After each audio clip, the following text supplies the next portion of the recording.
Verusca. Welcome to my channel, and today I have an incredible surprise in here with me to talk about photographing your cake. Photography, how important it is photographing your cake with a good light, good camera. And I have the pleasure to have in here with me Frank Selmo. Yeah, it's pretty rare for me to be on this side of the camera because usually I'm on the other side of the camera, but it's actually a real privilege to be here with one of my favorite cake decorators of all time. I've had the privilege to photograph and film Verusca in action, creating some of these amazing cake decorations, and I have to be honest, I've sat behind the camera and thought, I'm not even looking at my camera settings because I'm so enthralled and so intrigued as to, you know, what you're doing here with these amazing cake decorations. And he learned it too, alright? He learned how to make cake just by watching and filming. I have made a couple of cakes. I have been so amazed at some of the techniques and the ideas and the innovation that Verusca has brought to cake decorating and the cake decorating world abroad. You know, whether you're decorating cakes or whether you're doing photography, we're always learning. Yeah. Okay, we're always learning, and the new technologies like the iPhone that have changed photography and made it so much more simpler. We're learning. New apps coming out, enabling us to enhance our photos. So we're always learning, aren't we? Even the Androids now, they are incredible quality too. Samsung and all the other cameras, they have incredible quality. The quality that's coming out of iPhones, if that's all that you have, and most people in the world have a smartphone, of whether it's an Android or whether it's an iPhone, they have the tools within these to create magazine style photographs. And the main thing, the key to photography is that it's all about light. Us girl, we need light. The more lights, the better. We have the privilege of having studio lights, but the best light in the world is the sun. If you can learn to use natural light that's coming through your window, you can create some beautiful images without any lighting, and we're going to show you how to do that today as well. So you have to take in consideration your background, how important it is. You know, no one wants to see your stovetop, dirty dishes, your washing basket. The focus point of your photo is the cake. You've spent so many hours. You can enhance this by really focusing on the photograph and creating a nice background so that your focus and attention is on the cake. And it's so simple and so cheap. And we're going to show you how to do that as well today. We're going to start by talking about the different ways to take a photo. Like Frank was just mentioned now, how iPhone and Androids are taking photography to another level. But of course, see, there's our beautiful RSL cameras. I have two. The one that is taping right now is a Nikon. Then I have this Canon, and I like the Canon. I really like the quality of the photo. Frankie was one of the first persons to tell me how important it is to learn to use the manual on your camera. Understanding how to use settings. Most people have one of these cameras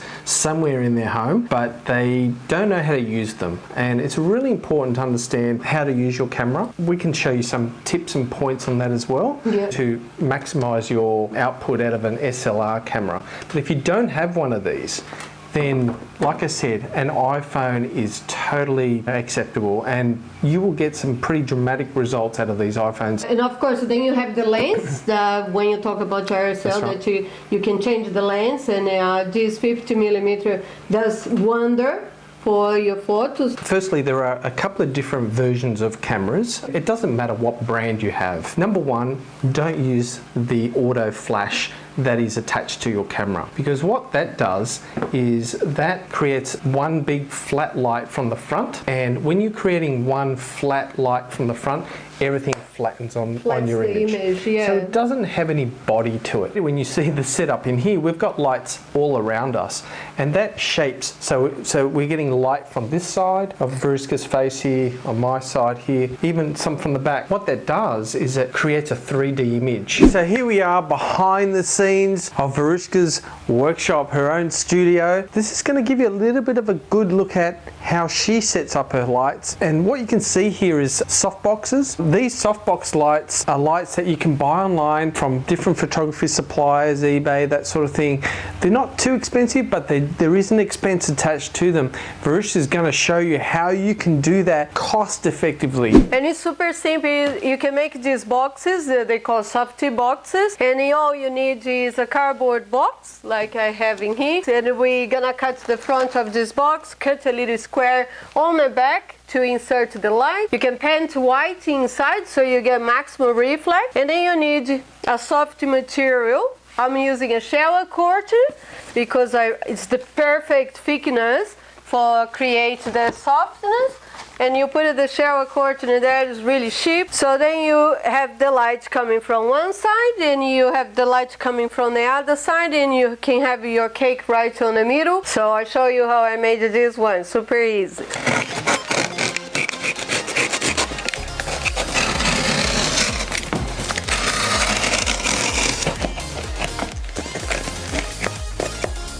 And it could be any light, you know, it could be the light you have on the bedside, you know. The shower curtain I cut on the middle. I'm gonna put just a little bit of hot glue, but you can put a stick tape if you want. I'm a hot glue person, I hot glue everything. We're just looking at this setup here, and the idea behind this is, you can see she's got an overhead light here. She's got a couple of different soft boxes hitting the light from the side, so we're getting that really good quality lighting right around the subject. These are LED lights, so they're very cost effective to run. You can also use just normal halogen lights, also just to, you know, to sort of as a cost effective way of creating this environment. If you're going to do a studio setup, you always want to remember front light and side lights to create that three-dimensional feel to your subject. This is what they call a 50mm prime lens. These are not very expensive. In a zoom lens, in order to be able to zoom in and out, you have lots of pieces of glass that the image has to go through in order to get that zoom focus. But with a prime lens, you have minimal glass, which means that the image is going to be crisp, it's going to be pure. If you've got a lens that can achieve an aperture of 2 to 3 in the aperture setting, then that's going to give you that opportunity to really blur out the depth of field to get that blurry background. The most important here, the message is that you get to know your camera, read your manual, play around with your settings, because it's very important. Another aspect that Frank taught me is very important is the use of the tripods. This is very, very important because a tripod, these can be quite cost effective. They're not that expensive. You can buy very expensive professional tripods, but you can also get, you know, cheaper versions. What a tripod does is it really stabilizes your image so that, you know, there's no shaking or bumping that can create a bit of a blur. It also allows you to set up your image and get it perfect. And if you're using an iPhone, you can buy an attachment so that your iPhone just clips in. I made that one, Frankie. I got a Does it surprise me? And I got a selfie stick, and I put the selfie stick there inside. Look. I think Verusca could build an entire house out of one toothpick. She's that innovative. So when you're taking an image, whether it be on an SLR or on an iPhone, it's very important to remember that, you know, even if it's on the tripod, the mere fact or the act of pressing the button creates a bit of blur, a bit of shape. So whether you're using an SLR or an iPhone, always use a tripod. So let's take this cake for example. If we're going to photograph this cake, the first thing that we do is you place it. Now you want to place it, we're working on natural light here, okay? Yes. So we're going to, this is our window. Yeah. Very innovative. Yeah, yeah. Thank you, Verusca. Very quick.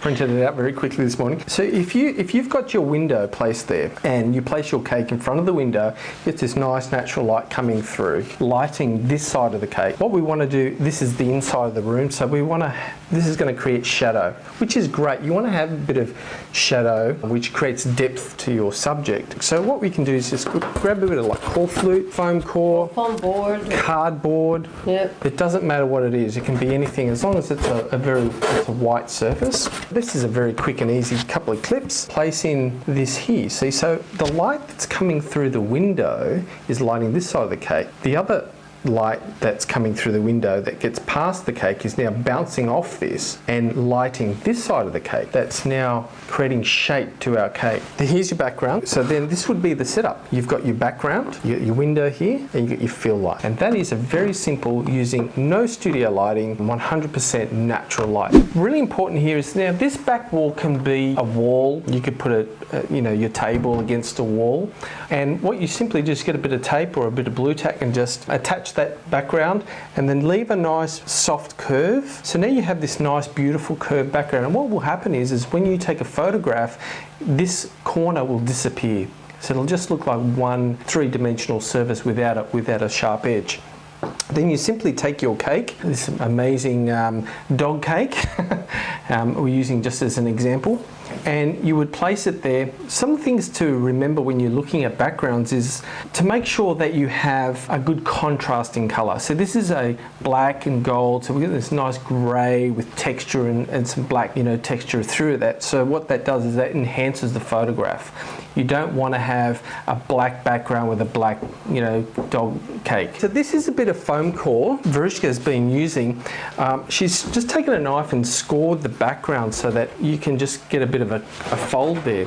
And the good thing about this is that when you place your subject there, first of all, it stands by itself. Second of all, it also creates that bit of extra bounce light. So you're going to get this fill light within the sides of your cake, as we spoke about before. You can also tape your background onto this and have it flowing forward that way. So it's just a nice little handy tool if you don't have a free wall to work with. Talking about background, right? You don't need much to create a background. Like Frank Selmo already went through, you can create this with your cardboard, foam core, anything around to create the infinite look that give you a atmosphere for your cake, that creates the design looking for your cake. So in here I have just closed hanger. You can get this anywhere, IKEA, any shop, and in fact I found mine on the street. Somebody didn't want it anymore. But it's perfect because I have it's standing on its own, and I have that bracket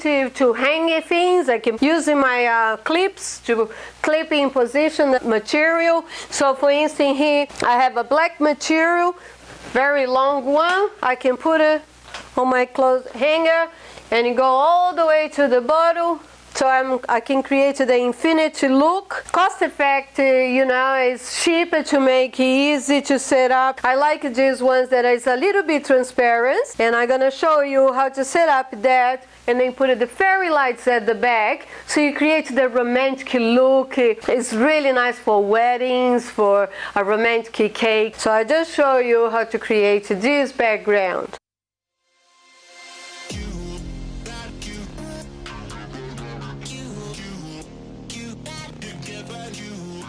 I put the curtain there, and then I get some fairy lights, and then you put it behind your curtain. We're gonna turn the lights off so you can see how it looks like without all this studio lighting here. I like very much the warm yellow. That is a cool white, and it looks beautiful too. So here's a great idea that I know you're gonna love, and it's gonna make your cake super extra special.